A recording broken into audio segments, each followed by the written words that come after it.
What's going on, guys? It's KY, not Kai the Creative. In every content creator's life, we make choices, and sometimes we make mistakes. A year ago, I picked up a camera, which you guys are pretty familiar with. I've been using it quite a lot. I've done a couple videos on it, and that was a Canon C200. And for my style of shooting, the fitness style of shooting, a lot of things that have sports and movement and things like that, it was a perfect camera for me for the last year. Now, I want to say that I compared this to another camera that when I actually picked up the C200, it got announced on the exact same day, an hour later, right after I came home with the Canon C200. And in my head, I convinced myself that I don't need this new camera. I'm gonna stick with the C200. I'm gonna stick to my guns, and I'm not going to pick up the new thing. I'm not gonna follow trends. I'm not gonna do all of those things that content creators here on YouTube do, which is always buy new camera gear because it's not about gear. You don't really need it, and all that other stuff. Well, I'm here to tell you that this is a box, and with inside of this box is the Canon C70. Well, I own the Canon C70. Graduated from a rebel to a revolutionary in my area, they love it.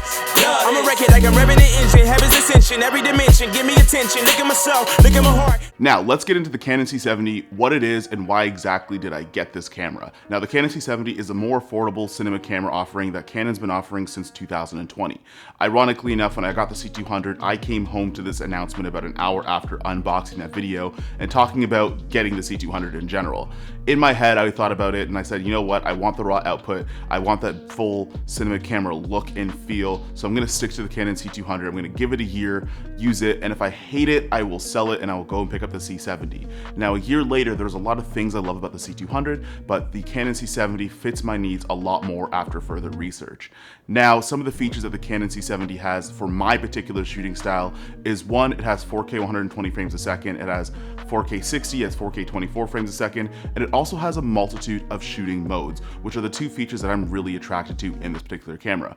A lot of times when I'm doing things for YouTube clients or quick turnaround or maybe social media, I want to still be able to have really high quality, but I want to be able to save on that file size, and maybe I don't need the full 4K resolution. Where on the Canon C200, you either shot in RAW or you pretty much shot the same as a mirrorless or DSLR camera made years before it in the 8-bit codec, which wasn't something I was entirely crazy about. I wanted to keep the big quality, I wanted to keep the good quality in that camera, and I didn't want to shoot on something where its lesser modes were even worse than the Canon R5 that I had on. It kind of defeated the purpose of me having a cinema camera in general, which brought me to the C70. Another thing I'm going to mention is the build quality. This thing is kind of shaped like a 1DX that had too many pizzas in the off season. It's a little bit thicker than a DSLR camera, but still gives you a lot of cinema features. It has a full gamut of cinema features in terms of XLR port, time code. You still get a flip out screen, which is amazing that you don't have to mount a screen onto this camera. And it also has a bunch of other things that I'm going to test and talk about later on in future videos. But my first impression is this thing is shaped kind of like a hybrid mirrorless camera, but has all the features of a cinema camera that I would have missed from the Canon C200. The one thing I'm going to miss from the Canon C200 going to the Canon C70 is obviously going to be that raw output. The C-RAW light was really good in terms of highlight, roll off, and recovery, and it had great dynamic range. But one thing I will mention is the Canon C200 shadows were terrible. If you guys had used a Canon C200 and you try to use it in darker, moody situations or things with a lot of shadows in it, you can agree that the shadows were very, very noisy unless you shot at a very low ISO, which might not be possible in every situation. With the Canon C70, it features something called a dual gain output. Now, this is the same sensor as a Canon C300 Mark III. It borrows it from its twice expensive older brother and puts it into this body as well, which is really great that you're getting a camera sensor that's in a $14,000 camera down to something that's half its size financially. The last thing I'm going to mention is that there's a ton of custom buttons on here, so that's not something I'm going to be missing from the Canon C200. There's 12 customizable buttons that you can map to whatever you want to map it to, which is great if you want to have custom buttons for ISO, white balance, your filters, your LUTs, everything like that. You have those things that are on there. Now, one thing I will say is because everything's so compact into this body, it's not incredibly modular, your rigging options are a little bit limited. Right now, I've only ordered a cage, a top handle, a monitor mount, and a couple other little things that I'm going to make this into a handheld kit.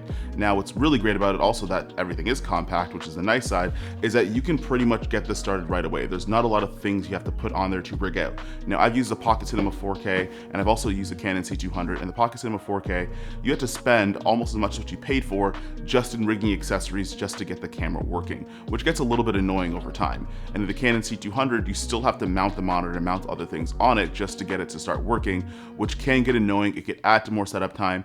And if you're using a big setup like that, it sometimes draws attention to places that you don't want it to draw attention to. So if I'm in somewhere where I might not have a permit, or maybe I'm in a public place and you don't want people to feel uncomfortable, you might want to use a Canon C70 because it looks a little bit more inconspicuous and you can strip it down to its bare bones and still have it functioning with monitor setup and a lens. Now I picked this camera up with the 0.71x EF to RF adapter, which is great because now all my EF glass actually have an extra stop of light and you're able to get that full frame field of view. So I'm using 4 lenses right now, which is 16 to 35 Canon. I'm using the 50mm 1.2, and then I have my 2 Mikey lenses that I reviewed in a previous video. Now, I'm going to give these a shot. I'm going to get some test footage for you guys, and we're going to come back and we're going to talk about all my things about the image quality. That's really what you came for, and that's probably what you care about.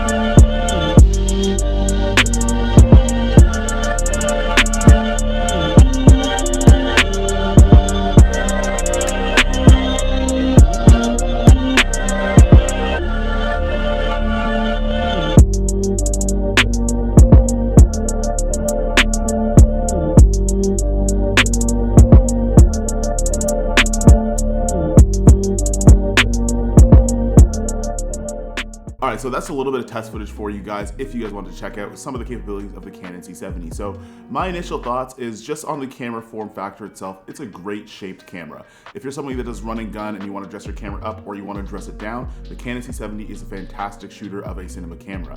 It actually lends a little bit of an upgrade to my Canon C200 by comparison. Yeah, you're going to miss the raw features, but you're going to get the C-Log 2 that's still going to be in there, that's super flexible in post and has great dynamic range. You're still getting that sensor from a C300 Mark III into a body that's about half its price, so you're still getting great dynamic range, something that the Canon C70 fell a little bit short on in some situations. What you're also going to get is you're also going to get a flip out screen, so you don't have to rig up a monitor if you don't want to, which kind of lends to that form factor being able to dress it up or dress it back down. You still get built-in NDs, you still get the great Canon color science, you still get a bunch of customizable buttons, it still features all the XLR ports. From a form factor perspective, this is entirely a cinema camera, even though it's shaped pretty much a little bit bigger than a 1DX. From a footage perspective, I actually honestly don't miss raw light on the Canon C200 on the Canon C70. If anything, I think it makes my life a little bit easier. When I have the raw workflow, their workflows are a little bit longer. Yeah, you're gonna get great highlight recovery and great dynamic range, but the Canon C70, obviously, as I mentioned before, has an excellent image and excellent dynamic range. And when paired with really good lenses, this is a really formidable camera that stacks up really closely to a lot of your higher end cinema cameras. To be honest, a lot of these cameras nowadays that have come out, they're all good cameras. I can't recommend just getting a camera at any time. Right about now is the best camera you're probably gonna own for years to come. And it's probably gonna be a massive upgrade from what you had before. But my first impression of the Canon C70, this is my perfect run and gun camera setup for my style of shooting. I could dress it up, I could dress it down, I could shoot fitness stuff, I could shoot commercial, and I'm really excited to use it, and I'm really excited to show you guys what we can pull out of this camera. Now, I'm gonna wrap up the video now because I wanna go get more test footage. I wanna go get more projects done on this camera. But if you like the video, make sure you like, comment, subscribe, and what do you guys wanna see me shoot on the Canon C70? What questions do you have about this camera? And I'll try to answer them in future videos. So I'll see you guys later. I'm out of here.